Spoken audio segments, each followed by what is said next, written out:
I don't have a cheesy intro, so this is my intro.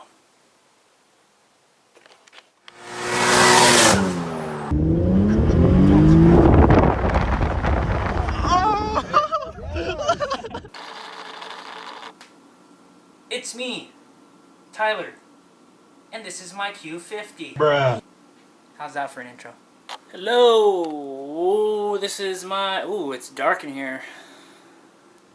You guys see me? Shoot. Alright, it's gonna be dark for a little bit. Hi. This is the Q50 manual swap walkthrough. Oh, it's for 3.7 only, actually. Just so you know, VR guys, 3.0, I have nothing for you. Nothing! I got nothing. Actually, I do have a little bit of something here. About 70% of the work that you need to do, I'll be able to show you. But when it comes to mating that to the VR engine, you have lost me 100%. So I'm so sorry. Disclaimer in advance. God, I cannot see myself. Here's the Q. The 2014, the Q50S. Nissan's flagship sports sedan. With the worst steering ever. The DAS. Yeah, I do have that, unfortunately. But yeah, I'm doing the swap. You guys have asked me to do this video. Dude, this lighting sucks.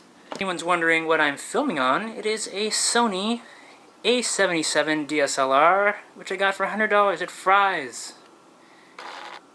You guys didn't need to know that. So here's the Q50, baby. I said it like 5 times already. Yes, don't mind my beard, if you want to call this a beard. I'm not sure. Please don't make fun of me. Oh, my back's broken from doing all this work. Anyways, this is like the worst thing you can do in a car. Is swap an automatic, especially a Nissan, to a manual. Definitely not fun. What do we live for, right? Is that what we live for? I have a light. Let's see if the exposure is okay. Okay, there we go. God, it's like Hollywood. Shoot! So here's the center console. This is a center console from a 2.2 diesel UK market Q50 base model. And yes, that's leatherette, just like you Q50 base guys that don't have the perforated leather. Yes, take it all in. Those aren't for sale. Okay, I'm going to be serious with you guys. This center console was actually super easy to install. Nothing from the automatic transfers over at all, really.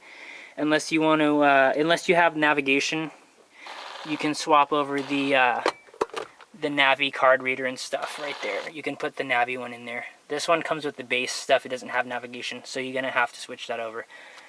So let me close that. Moving back. 370Z handbrake. I haven't cut the tunnel yet. I've been kind of lazy. I'm going to do that once I drop the tranny. But yeah.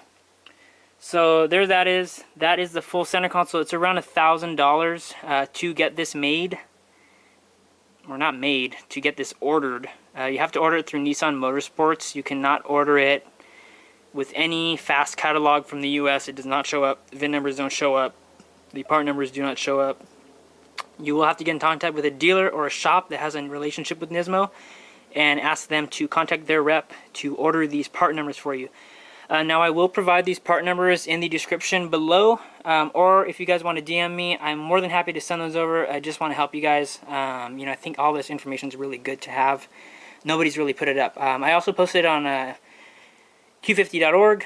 There is a thread for a 6-speed manual center console swap. It's in there, has all the part numbers and pricing, so you can use that, take it to any Nissan dealership and ask them to order it through Nissan Motorsports. They cannot order it through the regular catalog. Okay, so yeah, so we put in the handbrake, 370Z handbrake. It's in there. It's bolted up. A lot of people say that you need to hammer down the transmission tunnel. The guys at Concept Z wanted me to do that. I actually didn't need to. I guess the Q50 one is a little bit different. It actually has enough flat space to bolt in those 2 bolts in there, if you can see. What I did was that those are the grade 7 bolts that come with the other center console. I just used those, put them through, I drilled holes, and then I put my hand through at the bottom here. Put your hand through, you reach back and then you thread a nut onto those bolts and tighten it. And this thing comes out pretty straight, not bad at all. Okay, so right where I'm pointing, there's going to be 2 brackets. These are going to prevent you from putting this e-brake housing down flat. So you're going to need to remove those. I drilled them out. They're just spot welded. You drill them out, you pull them up, remove them, and then you're able to let this lay flat. And while we're on this subject, this center console is raised up slightly because it sits too low with the UK bracket in the rear here. As you can see, it is raised up slightly. And that is because it's using a Concept Z 3D printed custom bracket, which allows you the clearance to mount that e-brake without it binding against the center console. That is an important piece to have. You guys are going to need to have that. So if you do need that part, have questions, you can contact Concept Z. I'm sure they'd be more than happy to make another one for you guys. You know, I don't want to toot their horn too much, but Nick, Kaz, and Josh, they've done a real service for us. So I think we can all appreciate that they're willing to help out in this regard. Moving along, down to the pedal box, we have a 370Z brake pedal with a Q50 upper bracket. That will allow you to fit the brake pedal in OEM fitment. You won't need to drill or cut anything or make any adjustments. It will just bolt straight in. You'll just have to adjust the clevis arm, okay? Now the clutch pedal is a 370Z clutch and a 370Z bracket. There is not much room over here, just so you guys know. I don't know if I can get the camera up there. That is up there. That's where I drilled and I filled with RTV. There is a U-shaped bracket that allows you to fit the foot brake. Since we've removed the foot brake, you're going to have to remove that bracket. I also drilled that out because grinding in this area is a real pain in the butt.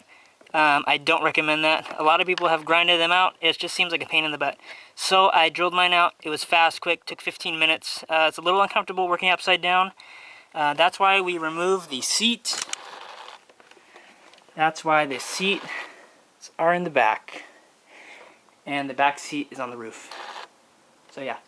But yeah, easy job. Not hard at all. You guys do need to be careful. I got it as level as I could be. This clutch pedal sits a little bit higher than the brake pedal. I don't like that, but it is the nature of the situation. I wanted to see how much adjustment we have, but it is pretty level. I'm fairly happy with the way that came out. But yeah, that is the interior. I really don't know what else to show you guys. There's not much. There really isn't much. These pedals on eBay run you about $100 for both of them, with the master and with the clutch pedal, brake pedal, and the e-brake. I got all that stuff together for like $100, so very cost effective. The center console, you can only get that brand new. I tried getting it used, impossible. Moving around. So if you guys are wondering about doing this swap, don't wonder anymore and just do it. Just do it like Nike. Whew, it's hot in here, man. Oh. But yeah, so I found out some lighting. This is better. This is much better. And I'm trying to look at the camera, but I can't because it's really awkward. Ugh. So I'm going to walk you guys around to the master cylinder so you guys can see what I did. Let me flip this around again. So a lot of people say that you need to remove the ABS module and the pump. You do not need to remove the pump. You don't need to do anything. All you need to do is remove the bracket. The bolts that are attached to the bracket, you want to remove those. Okay? There's 3 bolts. There's one here, one on the side, and one in the back. And what you do is you go underneath in the wheel well. You don't even need to take the wheel off. You just need to take this splash guard and you need to pull it. You peel this back, put your hand through, loosen the bolts with a little wrench, take them out. Once you got the bolts loose, you'll be able to move this ABS pump very gently. Don't pull on it too much, but you'll have enough room to slip your hand back there and feed the master cylinder through. You also need to remove the cowl. Okay, take off the windshield wiper here, windshield wiper there. Take off a few clips right here, right here. You're going to pull up on this, just like so, and you'll be able to fit the master in right through here. You're going to slide it in upside down, and you're going to want to make sure you remove the clevis arm and you remove the bolt so that you have less room to work with. So you're going to go from this to this. It'll be easier to fit it through the hole that you drill. Right there. And once you feed it down there, you'll be able to angle it between the brake booster and the ABS pump, and you'll be able to slide it right into the hole. I've done this like 5 or 6 times. It's actually pretty easy. The only hard part is squeezing it through the cowl here. You can remove the whole cowl if you want. I'm lazy. I didn't feel like I wanted to do that at the time. I may end up doing that to make my life a little easier. But yeah, you don't need to remove the ABS pump. You don't need to remove any lines, make a mess. There's no need to do any brake bleeding. Just worry about putting the master in. You don't need to remove a bunch of crap. It's not really that much of a big deal. I haven't really done anything under the car. I haven't done anything at all. But yeah, soon. The automatic's still in there. Cats, Y pipe, mid pipe. Yeah, it's all stock. I have a Tame axle back, the medallion. That's the transmission. We are going to drop the drive shaft, exhaust, and then I will pretty much put everything in. It's going to be a bit of a squeeze since we're on jack stands. I think we'll have enough room. It's not that low to the ground. I got pretty good clearance. That's the Q, dude. So here we are. That's the Q. If you guys have any questions on Instagram, it's at Q50_hotboy, HOTBOI. I'll be posting updates about this. Since you guys are asking, I don't want to leave you guys in the dark.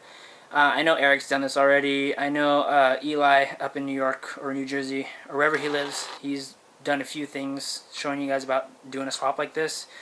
I'm just doing this as a service, kind of being courteous so that you guys will have some information moving forward.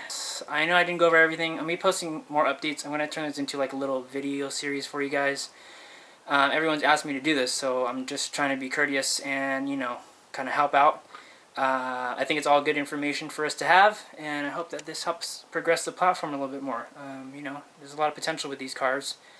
I think because they're automatic, people kind of shy away from, you know, working on them or doing much to them besides cosmetics. But I think that there's a whole another world that we can open up once we actually have a reliable powertrain. So, yep, cheers. Thanks you guys for watching. Signing off.